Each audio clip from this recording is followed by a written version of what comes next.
Hello viewers, I doctor S V K Lal welcome you all in my YouTube channel. मेरे YouTube channel में आपका बहुत बहुत स्वागत है। अगर आप इस चैनल पर नए हैं तो चैनल को सब्सक्राइब कर लें। इस चैनल के माध्यम से मैं अलग अलग विषयों पर जानकारी आप तक उपलब्ध कराता रहता हूं। आज का विषय है हमारा ग्लेडिएटर के बारे में। ग्लेडिएटर 2 पिछले ही हफ्ते रिलीज हुई है और आपको बता दें कि ये ब्लॉकबस्टर फिल्म साबित हुई है और ये इस सीक्वेंस का दूसरा फिल्म है। इससे पहले ग्लेडिएटर बना था और ये ग्लेडिएटर 2 है। तो इसमें ये दिखलाया गया है कि गलत तरीके से हीरो का सामाजिक दर्जा छीन लिया जाता है और वह असीम ताकत के बल पर अपना खोआ सम्मान हासिल करता है। यह चित्रण सामाजिक जिम्मेदारी और नागरिक कर्तव्य पर व्यक्तिगत आज़ादी और एक्शन को सही मानने वाले आधुनिक दर्शकों को अपील करता है और इस तरह से इसने काफ़ी बिजनेस किया है।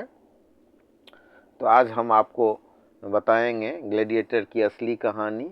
एक्चुअल में जो ग्लेडिएटर होते थे, अधिकतर ग्लेडिएटर गुलाम होते थे। उनका अपने ही शरीर पर अपना मालिकाना हक नहीं होता था।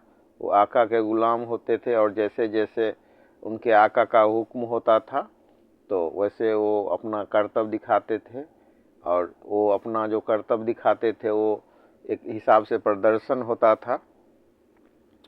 और ये इस प्रदर्शन पर जो समाज के जो अमीर लोग थे वो ऊंचा ऊंचा दांव लगाते थे और ये ग्लेडिएटर बहादुर के कारनामे दिखाते थे। युद्ध कौशल के लिए उनकी तारीफ होती थी।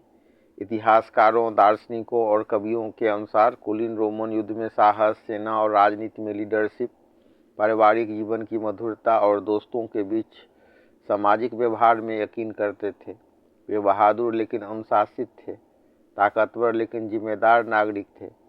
तो यहाँ पर जो ग्लेडिएटर की असली कहानी है तो उनका जो लड़ाई होता था वो मनोरंजन के लिए लड़ाई होता था और उसमें उनकी सामाजिक हैसियत बहुत कम थी। उनके पुरुषत्व में आत्मनियंत्रण, आत्मनिर्णय का अधिकार, निजी जिम्मेदारी और नागरिक कर्तव्य की कमी थी। जब हम ग्लेडिएटर की प्रशंसा करते हैं तो उस वक्त हम उस तरह की खोखली मर्दानगी का जश्न मनाते हैं। रोमन भी उसे एक उथला मानते थे। तो हम देख सकते हैं कि ये जो हॉलीवुड का जो सिनेमा सब होता है, बहुत सारा सिनेमा निरर्थक भी होता है, सिर्फ मनोरंजन के लिए बनाया जाता है।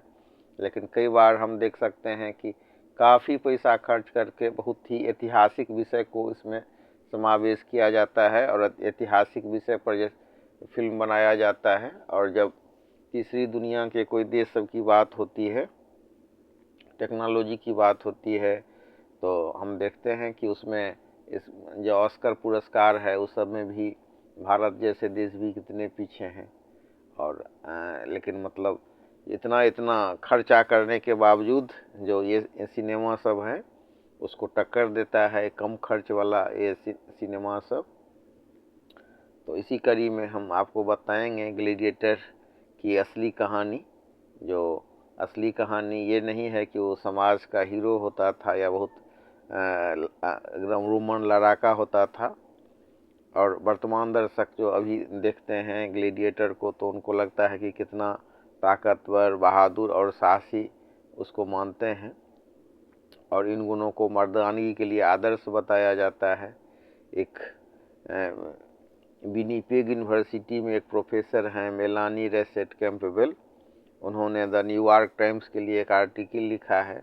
उसमें वो बताती हैं कि ग्लेडिएटर का जो ताकतवर, बहादुर और साहसी जो गुण दिखलाया गया है यह मर्दानगी के लिए आदर्श बताया जाता है। कई युवा सोशल मीडिया पोस्ट पर रोमन संस्कृति को पुरुषत्व का प्रतीक बताते हैं। इन लोगों के लिए पिछले सप्ताह दुनिया भर में रिलीज हुई ब्लॉकबस्टर फिल्म ग्लेडिएटर 2 पुरुषों के व्यक्तित्व की झलक दिखाने वाली रोमन कल्पना का आईना है। फिल्म में तलवारधारी लड़ाकों के बीच खूनी टकराव होते हैं। हालांकि प्राचीन रोमनों के लिए ग्लेडिएटर मर्दानगी या हीरोइज्म के आदर्श नहीं थे। प्राचीन रोम में ग्लेडिएटर मनोरंजन करने वाले योद्धा थे। उन पर ऊंचे दांव लगते थे, वे बहादुरी के कारनामे दिखाते थे, युद्ध कौशल के लिए उनकी तारीफ होती थी। इतिहासकारों और दार्शनिकों की माने तो उनके अनुसार मतलब कुलीन रोमन युद्ध में साहस, सेना और राजनीति में लीडरशिप, पारिवारिक जीवन में मधुरता और दोस्तों के बीच सामाजिक व्यवहार में यकीन करते थे। वे बहादुर लेकिन अनुशासित थे, ताकतवर लेकिन जिम्मेदार नागरिक थे। दूसरी ओर रोमनों के लिए ग्लेडिएटर मनोरंजन का साधन थे। उनकी सामाजिक हैसियत बहुत कम थी। उनके पुरुषत्व में आत्मनियंत्रण। रोमनों के इतिहास में कई महान नायक हुए हैं, लेकिन वे ग्लेडिएटर नहीं थे। वे सिनसिनाटस जैसे किसान राजनेता थे। उन्होंने युद्ध के समय में खेती छोड़कर लड़ाई में हिस्सा लिया था। 16 दिनों में देश को संकट से मुक्त कराकर वे वापस खेत में लौट गए थे। ग्लेडिएटर 2 फिल्म के एक्शन और उनकी भव्यता से लोग आनंदित हो सकते हैं, लेकिन मर्दानगी के संबंध में रोमन आदर्श ग्लेडिएटर की कहानी लेकिन ग्लेडिएटर 2 फिल्म के एक्शन और उसकी भव्यता से लोग आनंदित हो सकते हैं, लेकिन मर्दानगी के संबंध में रोमन आदर्श ग्लेडिएटर की कहानियों से अधिक पेचीदा और अलग है। तो इस तरह से इसको रेखांकित किया गया है। और जो रियल हीरो एक्चुअली में किसान थे, ग्लेडिएटर नहीं, ये तो गुलाम थे। और मनोरंजन के लिए इनका युद्ध कौशल